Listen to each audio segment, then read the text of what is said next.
My relationship growing up with my hair was very interesting. I went through so many phases. I had like every kind of hair tool because I was super confused about like how it was supposed to look. Everyone in my grade, it seemed like had straight hair, and I wanted to like blend in with that. And, we were going through phases of like straight, completely straight, curled braids. There was like a year, I think in ninth grade, where I wore braids almost every day, and I had braces, and it was just like, it was cute at the time, it worked. I would like French braid the front part right here, just a really small little braid, and then braid that into the rest of the braid. And so it looked like this always, every single day. And yeah, I think I had like a harder time figuring out my hair growing up because I feel like it's not super specific to like any certain type of hair. It's very beachy, and so like it would always be confusing because I would go to the beach and then my hair would dry with salt water in it and it would look so good, and then I would go home and I would like shampoo and condition my hair, and I would get out and it would air dry and I'd be like, it looks terrible, it's like so frizzy. And I remember blow drying my hair with a brush, like a not even a round brush, and my hair would be out to here like a lioness.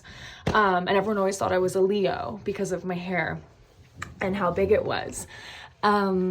But yeah, so like I spent years in high school straightening my hair, and then when I finally moved to California, I was surfing a lot, and we would surf before school and then go to class, and I didn't have an hour and a half to like blow dry and straighten my hair.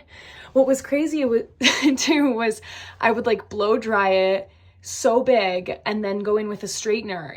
Like I never taught myself how to do a blowout or anything. I didn't even understand that existed. I thought you could only do that in a hair salon. And like every time I would get my hair cut, I would get these really weird haircuts because I would always have them like style it for straightening and for blowouts. And my hair was so fried and so dead. So now, thank God I moved to California. I pretty much just use like sea salt spray and like a bit of a curling primer, and then I just like do a lot of scrunching and like let it mostly dry naturally. I'll blow dry it a little bit just to like help it along, because otherwise it takes like half the day.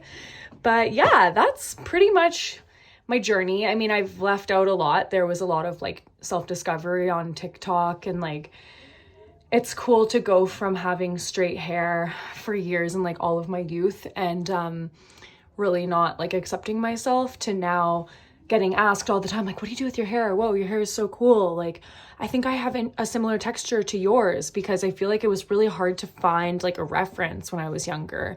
Like whenever I would type in like curly hair, it was either like extremely tight curls, or it was like flat iron, or not flat iron, like it was curled with a curling iron, and it was this like, they had like a big bow in their hair, and it was this like crazy like 2014 aesthetic. Or it'd be like a photo of Taylor Swift, and like, I don't know how she does her hair, but it was hard to figure out. So I'm happy with where I've arrived. Thank you very much.